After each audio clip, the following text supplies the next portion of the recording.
Hello world, it's Hatim Tekri. Guys, आज इस video में हम बात करेंगे state versus props.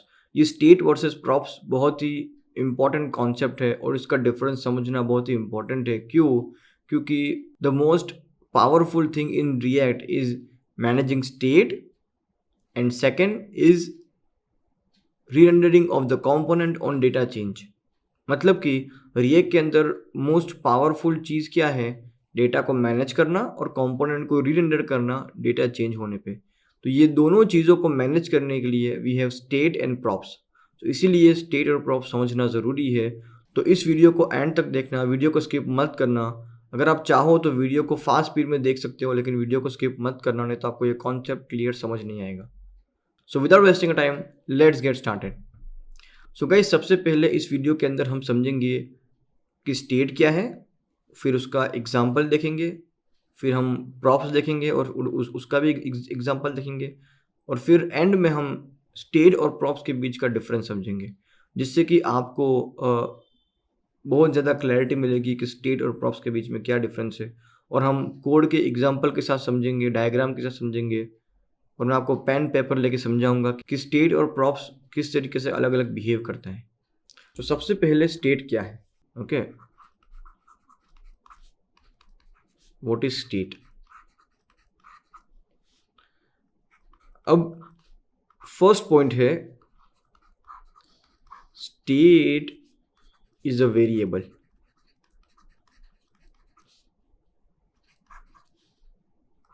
To store data.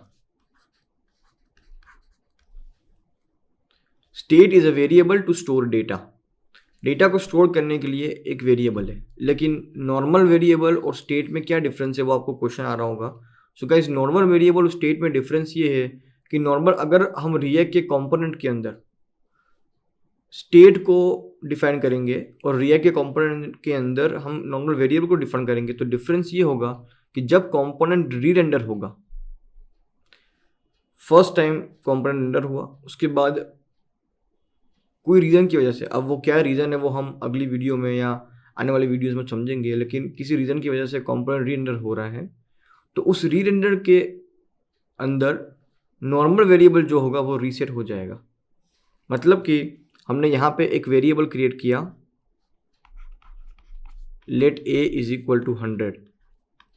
Okay, और फिर हमने इस ए की वैल्यू को चेंज कर लिया 200 से, और उसके बाद कंपोनेंट रीरेंडर हुआ। ओके, तो जब रीरेंडर होगा तो वापस से ये ए की वैल्यू 100 हो जाएगी, ये 200 परसिस्ट नहीं रहेगा। ओके, अब सेम एग्जांपल लेते हैं हम। ये जो एग्जांपल था वो नॉर्मल वेरिएबल का था। अब सेम एग्जांपल लेते हैं स्टेट का। ओके, यहाँ पे हमारे पास एक स्टेट वेरिएबल है एज, और एज की वैल्यू स्टार्टिंग में है 20। ओके, हमने एज की वैल्यू को अपडेट की और अब एज की वैल्यू हो गई 40। ओके, और फिर कंपोनेंट रीरेंडर हुआ।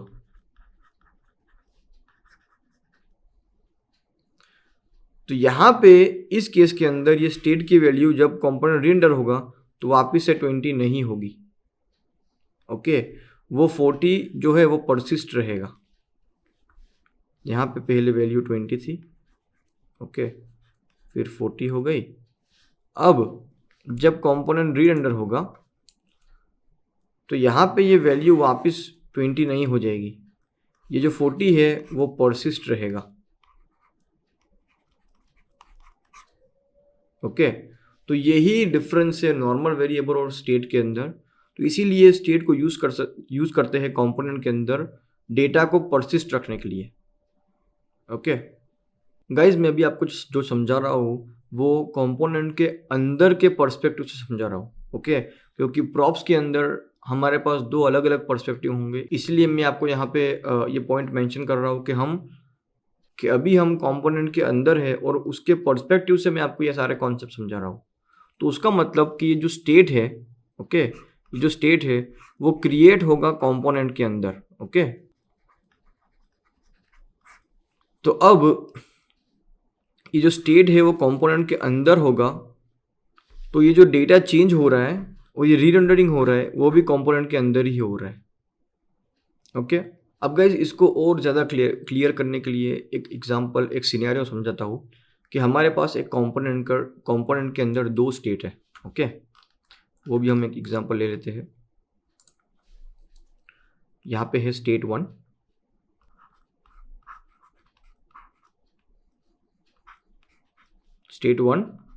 और है स्टेट 2। ओके, स्टेट 1 की इनिशियल वैल्यू है हमारे पास 10, स्टेट 2 की इनिशियल वैल्यू है 20। ओके, अब स्टेट 1 की वैल्यू हमने 30 कर दी।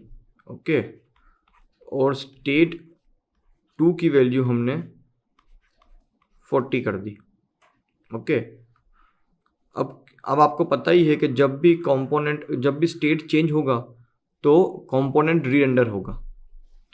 तो जब ये दो स्टेट चेंज हुए तो कंपोनेंट रीरेंडर हुआ। ओके, अब थर्ड टाइम हम क्या कर रहे हैं कि सिर्फ स्टेट 2 की वैल्यू को अपडेट कर रहे हैं 50 के साथ, तो यहां पे वापस रीरेंडर हुआ।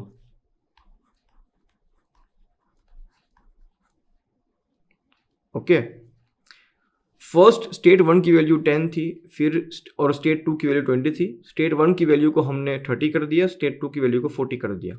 रीरेंडर हुआ, 30 40 परसिस्ट रहा। अब स्टेट 2 की वैल्यू को हमने 50 किया। ओके, तो अब यहाँ पे समझने वाली बात यह है कि स्टेट 2 की वैल्यू को हमने 50 कर दिया, ठीक है, तो यहाँ पे जो रीरेंडर हुआ तो स्टेट 1 की वैल्यू वापस 10 नहीं होगी, स्टेट 1 की वैल्यू 30 ही रहेगी, क्योंकि यही पावर है स्टेट का कि वो वैल्यू को परसिस्ट रखता है। जो लास्ट वैल्यू हमने अपडेट की थी वही रहेगी, वो इनिशियल वैल्यू पे कन्वर्ट नहीं हो जाएगा। यहाँ पे जब हमने स्टेट 2 को चेंज किया तो कंपोनेंट रीरेंडर हुआ। ओके, कंपोनेंट रीरेंडर होने पे सारा कोड कंपोनेंट का एग्जीक्यूट होगा। जहाँ पे कि हमने डिफ़ॉल्ट 10 सेट किया था स्टेट को, वो लाइन भी आएगी, लेकिन ये डिफ़ॉल्ट 10 है वो वापस से सेट नहीं होगा। ओके, और वो जो लास्ट वैल्यू हमने सेट की थी 30 उसको परसिस्ट रखेगा। तो इस तरीके से गाइस स्टेट की वैल्यू परसिस्ट रहती है। तो यही मैं आपको समझाना चाह रहा था कि स्टेट के अंदर क्या होता है। तो चलिए गाइस आप समझते हैं कि प्रॉप्स क्या है और प्रॉप्स किस तरीके से वर्क करता है। ओके, अब हम समझते हैं प्रॉप्स को।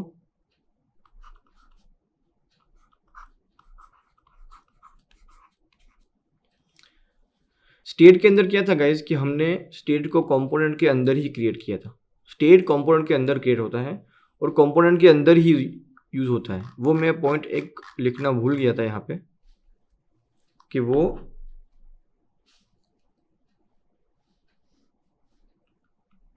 उसका जो स्कोप है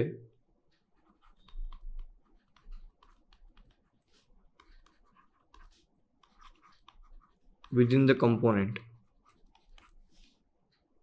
वो क्रिएट भी कंपोनेंट में होता है और यूज भी कंपोनेंट में होता है। क्रिएट और यूज। ओके, अब जो प्रॉप्स है वो पेरेंट से आता है। प्रॉप्स कंपोनेंट के अंदर क्रिएट नहीं होता है, ऑलवेज प्रॉप्स उसके पेरेंट से उसमें आता है। वापिस से रिमाइंड कराता हूँ, अभी हम कंपोनेंट के अंदर है और कंपोनेंट के अंदर रह के उसके पर्सपेक्टिव से मैं आपको प्रॉप्स समझा रहा हूँ, क्योंकि प्रॉप्स का दूसरा पर्सपेक्टिव भी है। तो कंपोनेंट के अंदर रह के अगर हम समझे तो props come from parents. Okay, तो लिखते हैं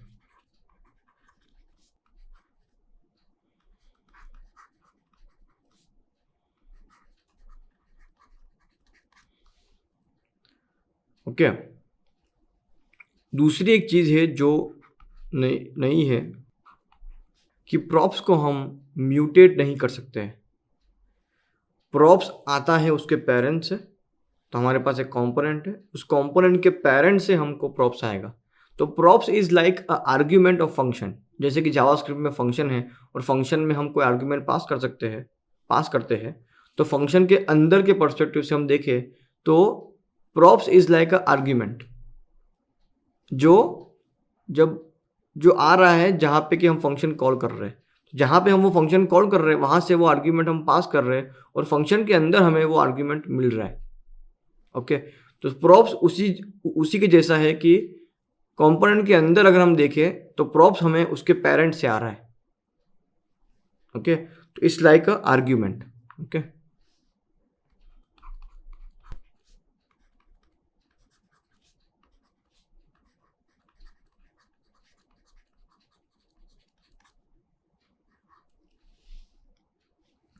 अब जो मोस्ट इम्पॉर्टेंट पॉइंट है वो ये है कि प्रॉप्स को हम म्यूटेट नहीं कर सकते, प्रॉप्स को हम चेंज नहीं कर सकते। यही बहुत ही इंपॉर्टेंट पॉइंट है प्रॉप्स के रिगार्डिंग। जैसे कि स्टेट को हम कंपोनेंट के अंदर क्रिएट करते हैं और कंपोनेंट के अंदर यूज़ कर सकते हैं, और स्टेट को हम चेंज भी कर सकते हैं। उसी तरीके से प्रॉप्स को हम चेंज नहीं कर सकते, प्रॉप्स को म्यूटेट नहीं कर सकते, प्रॉप्स को हम सिर्फ कंज्यूम कर सकते हैं।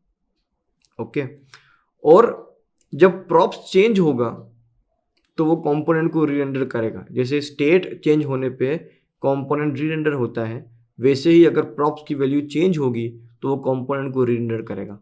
वो स्टेट के जैसा ही वर्क करेगा, जैसे स्टेट चेंज होने पर कंपोनेंट रीरेंडर होगा, उसी तरीके से प्रॉप भी कंपोनेंट को रीरेंडर करेगा।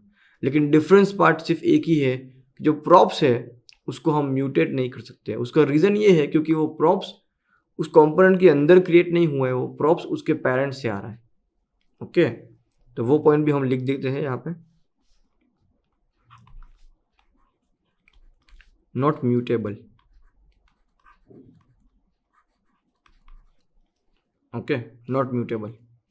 सो गाइज यही डिफरेंस है प्रॉप्स और स्टेट के अंदर, कि स्टेट को हम कंपोनेंट के अंदर क्रिएट करते हैं, उसको हम चेंज कर सकते हैं, उसको हम म्यूटेट कर सकते हैं स्टेट को, और स्टेट चेंज होने पर कंपोनेंट रीरेंडर होता है। और जब कंपोनेंट रीरेंडर होता है तो स्टेट की वैल्यू परसिस्ट रहती है।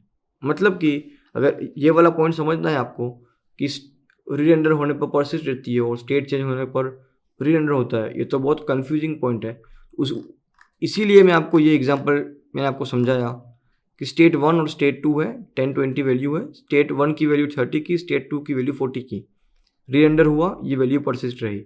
अब थर्ड केस के अंदर हमने सिर्फ स्टेट 2 की वैल्यू को चेंज करके 50 किया, तो स्टेट 1 की वैल्यू 10 नहीं होगी, स्टेट 1 की वैल्यू 30 ही रहेगी, क्योंकि लास्ट टाइम हमने स्टेट 1 की वैल्यू को 30 असाइन किया था, तो वो 30 परसिस्ट रहेगा।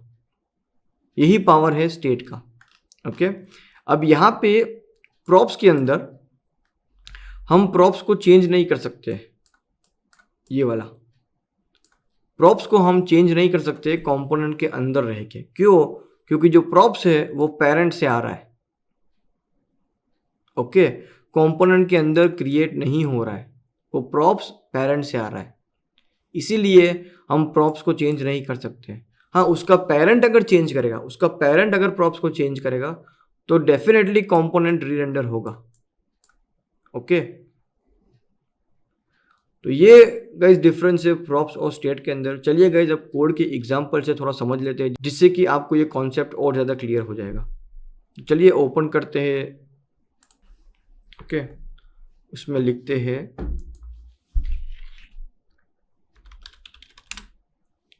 प्लीज गिव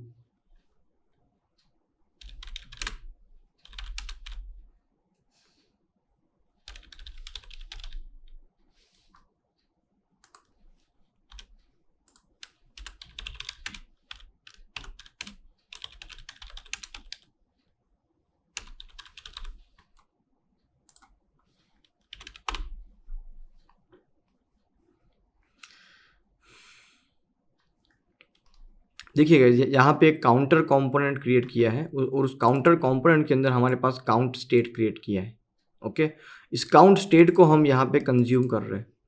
अब यहाँ पे दो बटन है, इंक्रीमेंट और डिक्रीमेंट। ये इंक्रीमेंट बटन पर हम काउंट स्टेट की वैल्यू को चेंज कर रहे हैं, मतलब +1 कर रहे हैं काउंट की वैल्यू को, और डिक्रीमेंट पे हम माइनस कर रहे हैं। तो जब भी हम इंक्रीमेंट और डिक्रीमेंट बटन क्लिक करेंगे तो ये स्टेट चेंज होगा और कंपोनेंट रीरेंडर होगा। और कंपोनेंट री रेंडर होने पर ये वापस से 0 नहीं हो जाएगा। ओके गाइज, कंपोनेंट जब यहाँ पे हम इंक्रीमेंट क्लिक करेंगे तो ये स्टेट की वैल्यू को 0 से 1 करेगा, क्योंकि 0 + 1 1, 0 से 1 करेगा और कंपोनेंट को री रेंडर करेगा। तो री रेंडर होने पर ये 0 वैल्यू वापस से असाइन नहीं होगी, वो वैल्यू 1 ही रहेगी। यही पावर है स्टेट का। ओके गाइज, अब हम लेते हैं please give example of props.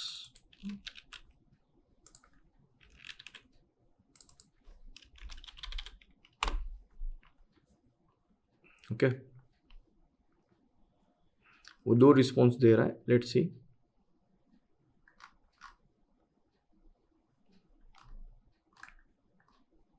देखो यहाँ पे उसने एक कंपोनेंट क्रिएट किया है ग्रीटिंग्स। ओके, और ग्रीटिंग्स के अंदर उसने ये प्रॉप्स लिया है, प्रॉप्स पास किया है नेम और मैसेज। और नेम और मैसेज यहाँ पे हम यूज़ कर रहे हैं हेलो, फिर props dot name and then P tag के अंदर मैसेज। ओके, तो ये ग्रीटिंग कंपोनेंट 2 बार यूज़ किया है, 2 बार कॉल किया है और दोनों बार अलग अलग प्रॉप्स पास कर रहे हैं नेम और मैसेज के अंदर, अलग अलग वैल्यूज़ पास कर रहे हैं। प्रॉप्स तो सेम ही है नेम और मैसेज, लेकिन वैल्यूज़ अलग अलग है। सो गाइज, यहाँ पे अगर हम इस पेरेंट कंपोनेंट के अंदर इस पेरेंट कंपोनेंट में, ये ऐप जो है वो पेरेंट है ग्रीटिंग्स के लिए।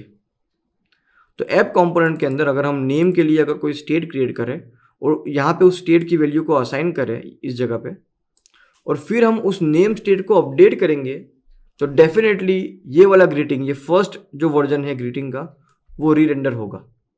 क्यों? क्योंकि हमने यहाँ पे एक स्टेट की वैल्यू क्रिएट की है ऐप कंपोनेंट के अंदर, और उस ऐप कंपोनेंट के स्टेट की वैल्यू को हमने इस नेम के साथ असाइन किया है। और ये नेम प्रॉप्स यहाँ पे हम यूज़ कर रहे हैं ग्रीटिंग के अंदर। तो जब हम यहाँ पे स्टेट को अपडेट करेंगे ऐप कंपोनेंट के अंदर, तो उसका मतलब कि यहाँ पे जो ग्रीटिंग में जो नेम के अंदर प्रॉप्स पास किया है, प्रॉप्स की वैल्यू, नेम की वैल्यू, वो अपडेट हुई। तो जैसे ही प्रॉप्स अपडेट होगा, यहाँ पे प्रॉप्स डॉट नेम अपडेट होगा, ये वाला कंपोनेंट री रेंडर होगा। ओके, लेकिन हम इस प्रॉप्स डॉट नेम को इस ग्रीटिंग कंपोनेंट के अंदर से अपडेट नहीं कर सकते। इसीलिए मैंने आपको बोला था कि हम प्रॉप्स को म्यूटेट नहीं कर सकते, प्रॉप्स को यूज कर सकते हैं और ये प्रॉप्स कंपोनेंट को री रेंडर कर सकता है। अब प्रॉप्स का दूसरा पर्सपेक्टिव है, जैसे मैंने आपको वीडियो के बीच में बताया था कि हम ये जो एग्जांपल समझ रहे हैं, ये जो कॉन्सेप्ट समझ रहे हैं, वो कंपोनेंट के अंदर रह के उसके पर्सपेक्टिव से ये कॉन्सेप्ट समझ रहे हैं। अब प्रॉप्स का जो दूसरा पर्सपेक्टिव है वो ये है कि अगर हम ऐप कंपोनेंट के अंदर से प्रॉप्स को देखें, तो props is a value which we are passing to our children. मतलब कि प्रॉप्स ऐसी वैल्यू है जो हम अपने चिल्ड्रन को पास कर रहे हैं, ये ऐप कंपोनेंट के पर्सपेक्टिव से। ओके, और अगर हम ग्रीटिंग कंपोनेंट के पर्सपेक्टिव से प्रॉप्स को देखें, तो props is a value which we are getting from our parent. मतलब कि प्रॉप्स ऐसी वैल्यू है जो हमारे पेरेंट से हमें मिल रही है और उसको हम चेंज नहीं कर सकते, उसको यूज़ कर सकते हैं। और जब भी वो वैल्यू चेंज होगी तो ये कंपोनेंट, मतलब ये ग्रीटिंग कंपोनेंट री रेंडर होगा। गाइज, यही डिफरेंस है प्रॉप्स और स्टेट के बीच में। अगर गाइज अभी भी आपको ये डिफरेंस समझ नहीं आया है, तो वीडियो को वापस देखना, स्टेप बाय स्टेप पॉइंट्स को समझना, 100% आपको ये कॉन्सेप्ट, ये डिफरेंस समझ आ जाएगा। So next video I will see you in the next one.